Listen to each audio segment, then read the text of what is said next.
மாணவர்களுக்கு வணக்கம். நம்ம இப்போ விடுதலை போராட்டத்தில் பெண்களின் பங்கு பார்த்துட்டு இருக்கோம். அதில் கேப்டன் லக்ஷ்மி சகல் பற்றி பார்த்துட்டு இருக்கோம். ஓகேவா? ஸோ ஜான்சி ராணி ரெஜிமெண்ட்டருடைய தலைவராக அவங்க இருந்திருக்காங்க. அடுத்து மருத்துவராக என்ன பண்ணியிருந்திருக்காங்கன்னா, சிங்கப்பூருக்கு சென்று அவர் தேசிய இராணுவத்தினுடைய ஆயுதம் தாங்கி நின்றுருக்காங்க. அடுத்து இந்திய தேசிய இராணுவம் பிரகடனப்படுத்திய நேதாஜி தலைமையிலான அமைச்சரவையில் பெண்கள் நலனுக்கான அமைச்சராகவும் பொறுப்பேற்றிருக்காங்க. ஸோ பாருங்களேன், இந்திய தேசிய இராணுவம் பிரகடனப்படுத்திருக்கக்கூடியது என்னன்னா நேதாஜி தலைமையில் தான். ஸோ அந்த அமைச்சரவையில் பெண்கள் நலனுக்காக அமைச்சராகவும் இவங்க டாக்டர் லக்ஷ்மி சகல் இருந்திருக்காங்க. நல்லா கவனிச்சுக்கோங்க. கேப்டன் லக்ஷ்மி அப்படிங்கிறதும் ப்ரீவியஸ் கொஸ்டின் பேப்பரில் அதாவது கேட்டிருக்காங்க. டாக்டர் லக்ஷ்மி அப்படிங்கிறதும் கேட்டிருக்காங்க. இல்லாட்டி லக்ஷ்மி ஷெகல் அப்படின்னும் கேட்டிருக்காங்க. எல்லாமே இவங்க தான். அடுத்து பாருங்க, பர்மாவினுடைய போர் முனையில் பெண் வீராங்கனைகளின் மருத்துவமனை மீது வீசப்பட்ட வான்குண்டு தாக்குதலில் அதிர்ஷ்டவசமாக உயிர் தப்பினார் இந்த லக்ஷ்மி. போர் கைதியாக பிடிப்பட்டு இந்தியாவுக்கு திருப்பி அனுப்பப்படுறாங்க. எங்கே பிடிப்படுவாங்கன்னா ஜப்பானில் தான் பிடிச்சு வச்சுருப்பாங்க போர் கைதிகளாக. ஸோ அங்கேருந்து என்ன பண்ணுவாங்க, திரும்பி இந்தியாவில் இருக்கக்கூடிய தலைவர்கள் தான் அவங்கள மீட்டு கொண்டு வருவாங்க, இந்திய தேசிய இராணுவத்தை. ஸோ இது நமக்கு போதும். இதுவே நமக்கு வேணா இந்த சொர்ணத்தம்மாள் பற்றி பாருங்கள். 1942 வெள்ளையனை வெறியேறி இருக்கு இல்லையா, அதில் என்ன சொல்கிறாரு, செய் அல்லது செத்துமடி அப்படிங்கிற முழக்கத்தை கொடுக்குறாரு காந்தி. ஸோ அப்போ அதை என்ன பண்ணுறாங்கன்னா, மதுரை புறநகர பகுதியில் தெரு தெருவாக இறங்கி மக்களிடமே என்ன பண்ணுறாங்க, அதை தன்னுடைய வாழ்நாள் கொள்கையாக நினச்சி அதை ஃபீல் பண்ணி உணர்ந்து சுதந்திரத்தையே வளர்க்குறாங்களாம். சென்னையில் இருக்கக்கூடிய எல்லா தெருக்களையும் இறங்கி. ஓகேவா? ஸோ அடுத்து பாருங்க, கேபி ஜானகி அம்மாள் இவங்க என்ன சொல்லியிருக்காங்க அப்படின்னு பாருங்க. ரெட் கலரில் உள்ளது பாருங்களேன்.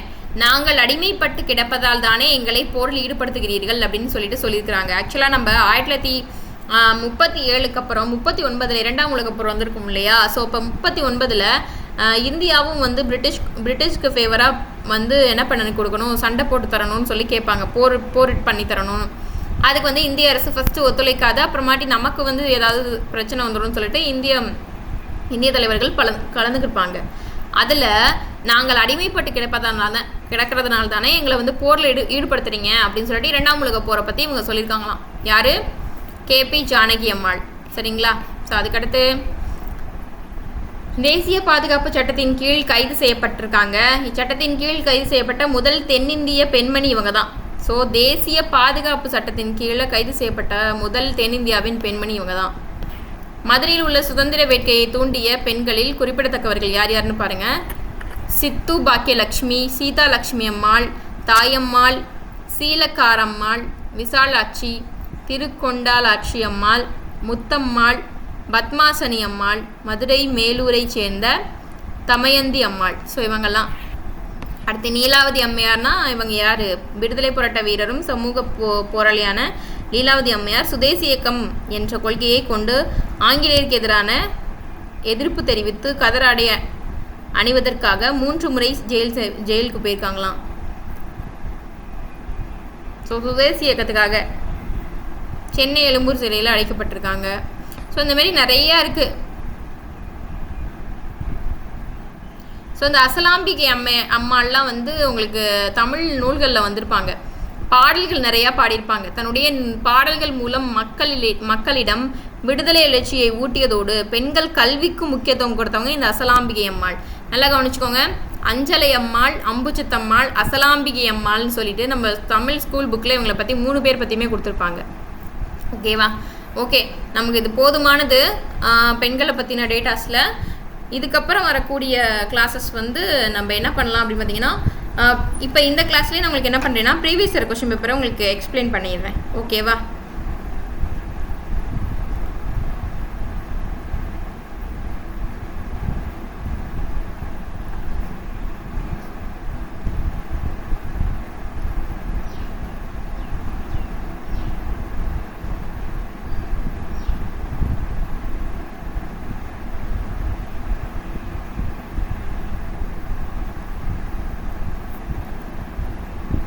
ஸோ வெயிட் பண்ணுங்கள்.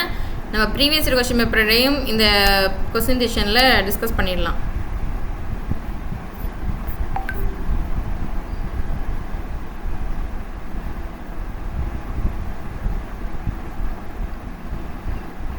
ஸோ ஃபஸ்ட்டு கொஸ்டின் பாருங்கள் என்ன கேட்குறாங்க அப்படின்னா, ப்ரீவியஸ் கொஸ்டின் பேப்பரில் பெண்களுடைய பங்கு அதை பற்றி நம்ம பார்க்க போகிறோம். இப்போ இந்திய தேசிய இராணுவத்தின் ஜான்சி ராணி படைப்பிரிவினை தலைமை தாங்கியவர் யார்? இப்போ தான் நான் சொன்னேன் உங்கள்கிட்ட.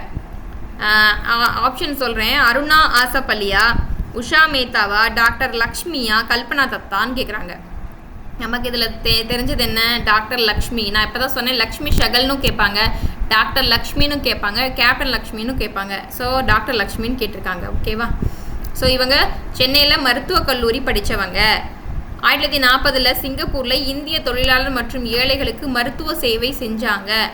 ஓகேவா? ஸோ பிணை கைதியாகவும் பிடிக்கப்பட்டாங்கன்னு சொன்னேன். 1942 இந்திய தேசிய இராணுவம் உருவாக்கப்பட்டுச்சு. ஸோ அதுக்கப்புறம் 43 ஜூலை 2 சிங்கப்பூரில் நேதாஜி வருகை தந்த போது லக்ஷ்மி வந்து அங்கே போயிருக்காங்களாம். ஸோ ஜான்சி ராணி படைப்பிரிவுக்கு தலைமை தாங்கியிருக்காங்க.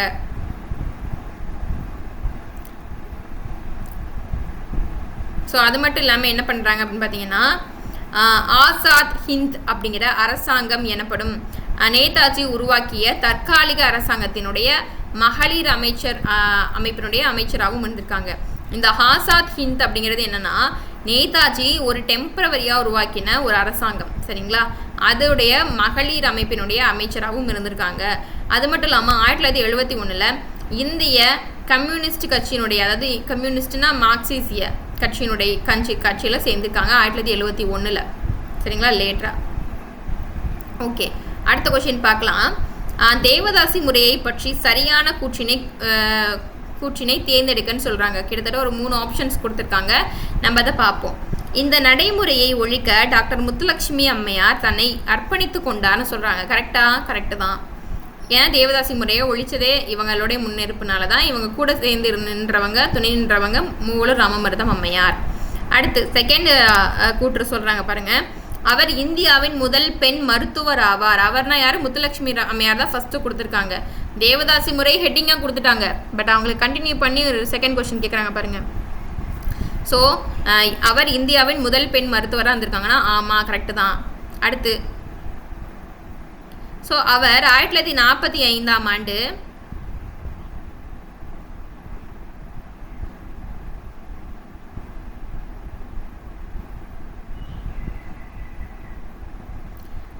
அவர் 1945 மசோதாவை முன்மொழிந்தார் அப்படின்னு சொல்லிட்டு சொல்கிறாங்க. இது கரெக்டாக தப்பா? இது தப்பு. ஏன்னா 1930 என்ன பண்ணிட்டாங்க அவங்க, தேவதாசி முறை ஒழிப்பு மசோதாவை முன்மொழிஞ்சிட்டாங்க. அப்போ முதல் 1, 2 கரெக்டு. அப்போ 3வது ஸ்டேட்மெண்ட் தப்பு. சரிங்களா? ஸோ இந்த மாதிரி தான் நம்ம என்ன பண்ணணும், பார்த்து வச்சுக்கணும். ஸோ நிறைய டெஸ்ட் சீரீஸும் போகுது, அதனால் அதை பார்த்து வச்சுக்கலாம். நமக்கு ரொம்பவே யூஸ்ஃபுல்லாக தான் இருக்கும். அடுத்த கொஸ்டின் பார்க்கலாம். காஞ்சி மகிழா பரிஷத். நான் உங்களுக்கு இப்போ சொன்னதில் இருக்கு இல்லையா, விட்டு போன டேட்டாஸும் ப்ரீவியஸ் கொஸ்டின் பேப்பரில் இருக்கும். ஸோ அதையும் சேர்த்தா நான் உங்களுக்கு சொல்ல போகிறேன். ஸோ இந்த கிளாஸில் வந்து நான் சொல்லலையேன்னு நினைக்க வேணாம். அதுக்காக தான் ப்ரீவியஸ் கொஸ்டின் பேப்பர் எடுத்துகிட்டு வந்து நான் சொல்லாததையுமே உங்களுக்கு சொல்லி கிளாஸில் முடிச்சுக்க போகிறேன். ஓகேவா? ஸோ காஞ்சி மகிழா பரிஷத் அப்படிங்கிற ஒரு அமைப்பை நிறுவினது யார் அப்படின்னு சொல்லிட்டு கேட்குறாங்க. ஆப்ஷன்ஸ் வந்து டாக்டர் முத்துலட்சுமி, திருமதி ருக்மணி தேவி, திருமதி வள்ளியம்மாள், திருமதி பார்வதி தேவி. ஆன்சர் வந்து பார்வதி தேவி. சரிங்களா? ஸோ நல்லா கவனிச்சுக்கோங்க. இது ஒரு நியூ டேட்டா எழுதி வச்சுக்கோங்க. காஞ்சி மகிழா பரிஷத் அப்படிங்கிற ஒரு அமைப்பை நிறுவினது யாருன்னா திருமதி பார்வதி தேவி. எந்த இடத்துல நிறுவிருக்காங்கன்னா காஞ்சிபுரத்தில் நிறுவிருக்காங்க. ஓகேவா?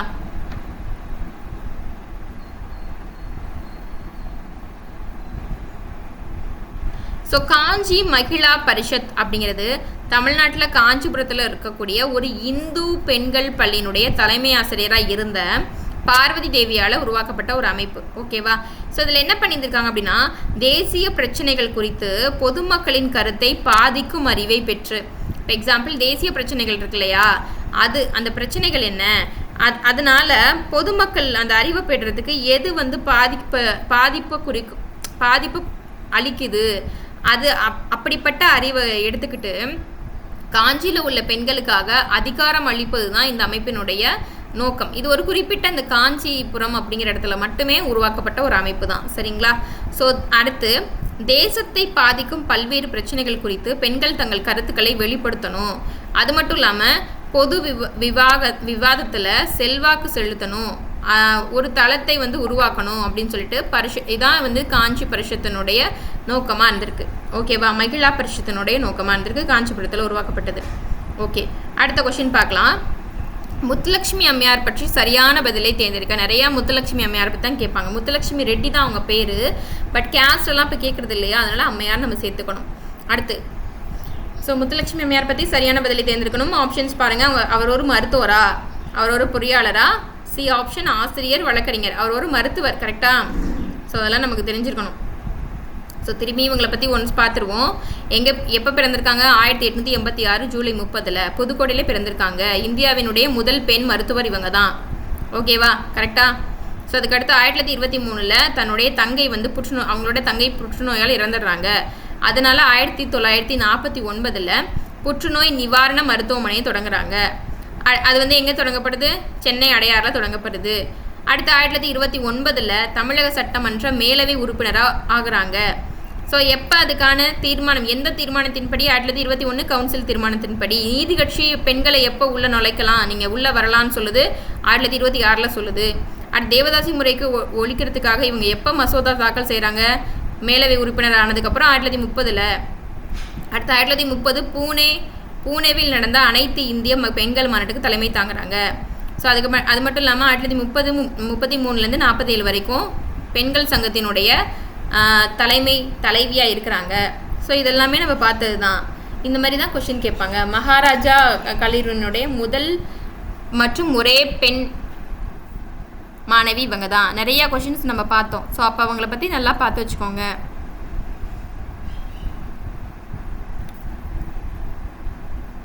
ஓகே, இப்போ அடுத்த கொஷின் பார்க்கலாம்.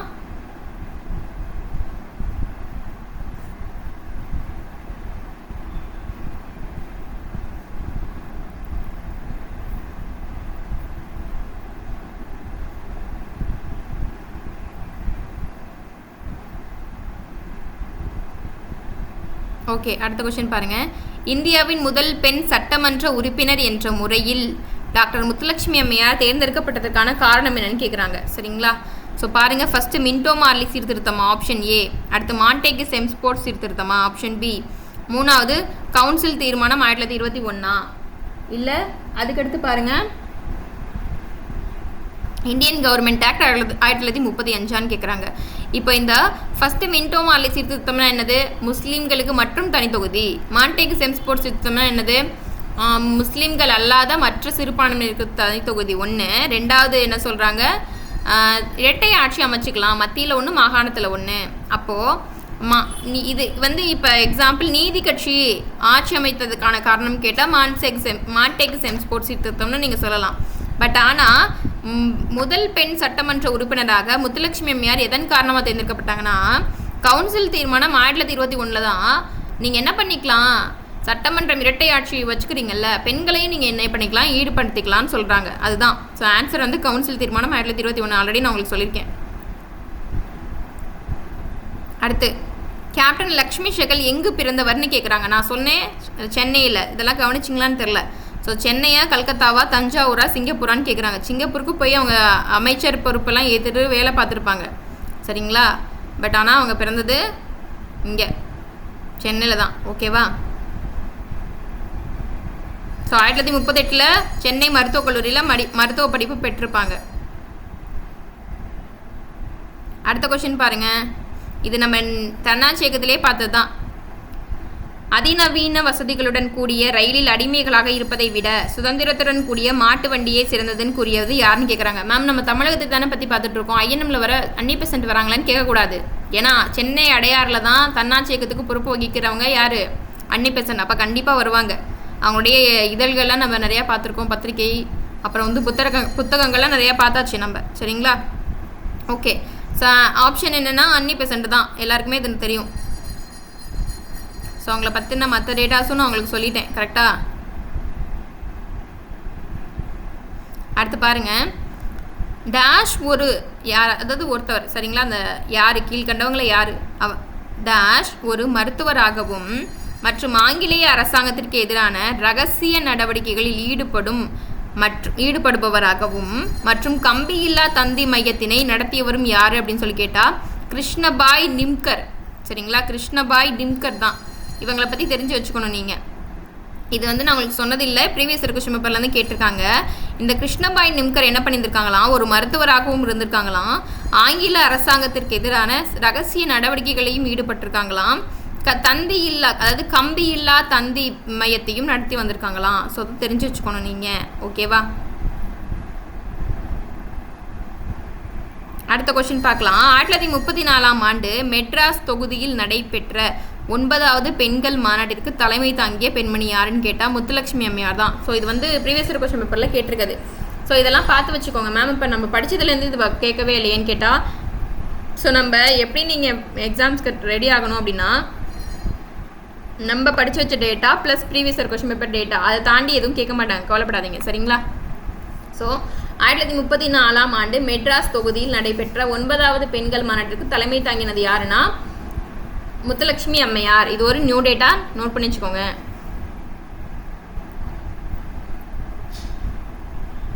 ஸோ இவங்க என்னென்ன பண்ணியிருக்காங்க அப்படிங்கிறத நம்ம பார்ப்போமா? இவங்களை பற்றி நான் கூடுதல் தகவல் இன்னும் சொல்கிறேன். இவங்க பல்வேறு சட்டமன்ற சீர்திருத்தங்களை வந்து கொண்டு வந்திருக்காங்கப்பா முத்துலட்சுமி அம்மையார். சாரதா சட்டம், இந்த சாரதா சட்டத்தை தோற்றுவிச்சவங்க இவங்க கிடையாது, அது வேறு நபர். இவங்க அந்த பெண்களினுடைய திருமண வயதை நிர்ணயிக்கிறது அந்த சாரதா சட்டம். அதை வந்து என்ன பண்ணுறாங்கன்னா சீர்திருத்தத்தை கொண்டு வந்திருக்காங்க முத்துலட்சுமி அம்மையார். அடுத்து இந்து சட்ட மசோதாவை கொண்டு வந்திருக்காங்க. அடுத்து தேவதாசி சட்ட முறையை ஒழிக்கிறதுக்கு மசோதா கொண்டு வந்திருக்காங்க. ஸோ அது மட்டும் இல்லாமல்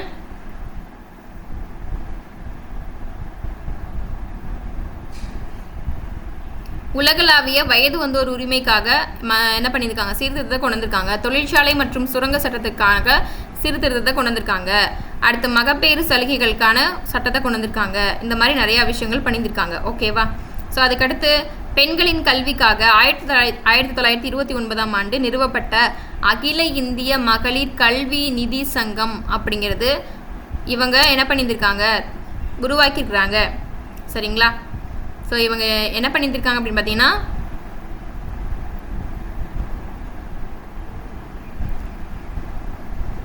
இவங்க இது எல்லாத்துலேயுமே செயல்பட்டிருக்காங்க. ஓகேவா? அதே போல் 1937ஆம் ஆண்டு நிறுவப்பட்ட குடும்ப கட்டுப்பாடு மையம் இப்போது இந்திய குடும்ப கட்டுப்பாடு சங்கமாக இயங்கி வந்துட்டுருக்கு. இதையும் ஸ்டார்ட் பண்ணது இவங்க தான். சரிங்களா? ஸோ நிறையா விஷயங்கள் பண்ணியிருந்திருக்காங்க. புற்றுநோய் ஆராய்ச்சி நிறுவனத்தை கொண்டு வந்ததும் இவங்க தான் 1952. இவங்களுடைய முன்னெடுப்பின் காரணமாக தான் நிறையா விஷயங்கள் நடந்துட்டுருக்கும். ஓகேவா?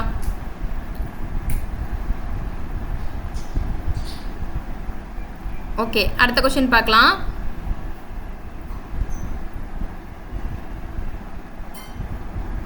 ஆயிரத்தி 1926ஆம் ஆண்டு நடைபெற்ற அகில உலக பெண்கள் வாக்குரிமை ஒன்றிய மாநாட்டில் இந்தியா சார்பில் பங்கு பெற்றவங்க யார் அப்படின்னா, ஆல்ரெடி நான் உங்களுக்கு நடத்தினதுலேருந்து தான் நாங்கள் கொஸ்டின் கேட்டிருக்காங்க. ருக்மணி லக்ஷ்மிபதி. ஓகேவா? ஸோ அதை பார்த்து வச்சுக்கோங்க. 1926 நடைபெற்ற அகில உலக பெண்கள் வாக்குரிமை ஒன்றிய மாநாட்டிற்கு தமிழகம் சார்பாக கலந்துக்கிட்டது ருக்மணி லக்ஷ்மிபதி. இதை நான் உங்களுக்கு சொன்னேன். அடுத்து பின்வருவனவற்றில் அரசு மகப்பேறு மற்றும் கண் மருத்துவமனையில் இந்தியாவின் முதல் பெண் பயிற்சி அறுவை சிகிச்சை நிபுணர் யார்? இதையும் நான் சொல்லியிருக்கேன். ஸோ முத்துலட்சுமி அம்மையார் தான் இதுவும். ஸோ ஃபஸ்ட்டு முத்துலட்சுமி அம்மையார் பற்றி வரும்போதே நான் அதை பற்றி சொல்லிட்டேன் உங்களுக்கு. ஓகேவா? ஸோ அடுத்து ஒரு கொஷின் அம்புஜத்தம்மாள் பற்றி கேட்குறாங்க. ஓகேவா? ஸோ அதை பற்றி பார்க்கலாம். அம்புஜத்தம்மாள்னா அன்பு அப்படிங்கிறத ஒரு ஷார்ட்கட் சொல்லி கொடுத்துருக்கேன். அஞ்சலை அம்மாள் தான் அம்மா கண்ணுவை சென்ட் பண்ணுவாங்க. அப்போ அன்பு அப்படின்னா காந்தியடிகளால் தத்தெடுக்கப்பட்ட பெண்ணுன்னு அர்த்தம். ஸோ அவங்க என்னென்ன பண்ணியிருந்திருக்காங்க அப்படிங்கிறத நம்ம பார்ப்போம். 1920 நடந்த ஒத்துழையாமை இயக்கத்தில் தன்னை ஈடுபடுத்தி கொண்டார்னு சொல்கிறாங்க. சரி, ஓகே, பார்ப்போம். அடுத்து 1926 மெட்ராஸில் சட்டசபை கவுன்சிலுக்கு நியமனம் செய்யப்பட்டார். இது கரெக்டு தான். ஓகேவா? எது உண்மை அப்படின்னு சொல்லிட்டு கேட்குறாங்க. ஓகேவா? அடுத்து இவர் சென்னையில் பெண்கள் சுதேசி இயக்கத்தை சுதேசி லீக் அப்படிங்கிறத நான் உங்களுக்கு சொன்னேன்னா, ஸோ அதுவும் கரெக்டு தான். நல்லா கவனிச்சுக்கோங்க. இவங்க வந்து 1926 வந்து சட்டசபை கவுன்சிலுக்கு நியமனம் செய்யப்பட்டிருப்பாங்க. ஆனால் 1926 கிடையாது. ஸோ 1929 தான் கவுன்சிலுக்கு செலக்ட் ஆகிருப்பாங்க. 3 முறை வந்து சட்டமன்றத்தில் தேர்ந்தெடுக்கப்பட்டிருப்பாங்கன்னு சொன்னேன் இல்லையா, அது இவங்க தான். ஸோ 3 முறை தேர்ந்தெடுக்கப்பட்டது அஞ்சலை அம்மாள். ஓகேவா? ஸோ இவங்களும் வந்து 29 தேர்ந்தெடுக்கப்படுறாங்க. பட் ஆனால் 1920 ஒத்துழையாமை இயக்கத்தில் கலந்துக்கிட்டாங்கன்னு கேட்டால் அம்மா கலந்துக்கிட்டாங்க தான். அதே போல் என்ன பண்ணியிருந்திருக்காங்க, சுதேசி சங்கம்னு சொல்லப்படுற சுதேசி லீக்கை உருவாக்குனதும் இவங்க தான். ஓகேவா? ஸோ அப்போ நம்ம படித்தது தான் எல்லாமே வருது. ஸோ இந்த மாதிரி தான் ப்ரீவியஸ் இயர் கொஷின் பேப்பர். அதே போல் அடுத்த கொஷின் பார்க்கலாம். ஸோ அடுத்த கொஷின் பார்க்குறதுக்கு முன்னாடி நிறைய ப்ரீவியஸ் கொஷின் பேப்பர் மைண்ட்லேயே இருக்குது, நான் உங்களுக்கு சொல்கிறேன். ஸோ தில்லையாடி வள்ளியம்மை பற்றி அவங்க எப்போ வந்து இறந்தாங்க அந்த டேட் கேட்பாங்க, சரிங்களா? அதே போல் காந்தியடிகள் வந்து அவருடைய எந்த நூலில் பற்றி தில்லையாடி வள்ளியம்மையினுடைய பெருமை வந்து நிலைத்து நிற்கும்னு சொல்லியிருந்தாங்க அப்படின்னு பார்த்தீங்கன்னா, தென்னிந்தியாவின் சத்தியாகிரகம் அப்படிங்கிற நூல். அதே போல் இந்தியன் ஒப்பீனியன் அப்படிங்கிற நூல் இருக்கு இல்லையா, அதாவது இந்தியன் ஒப்பீனியன் அப்படிங்கிறது அவரோட பத்திரிகையிலையும் தில்லையாடி வள்ளியம்மையை பற்றி குறிப்பிட்டிருந்திருப்பாங்க. ஸோ இதெல்லாம் நிறையா ப்ரீவியஸ் இயர் கொஷின் பேப்பரில் கேட்டது தான், சரிங்களா? ஸோ இந்த மாதிரி நிறைய விஷயங்கள் ப்ரீவியஸ் இயர் கொஷின் பேப்பரில் கேட்டதும் நம்ம விடுதலை போராட்டத்தில் பெண்களின் பங்கில் இன்றைக்கி பேசி முடிச்சிருக்கோம். ஸோ அடுத்த யூனிட் 6 உள்ள அடுத்த டாப்பிக்கை நம்ம நெக்ஸ்ட் கிளாஸில் பார்க்கலாம். தேங்க்யூ.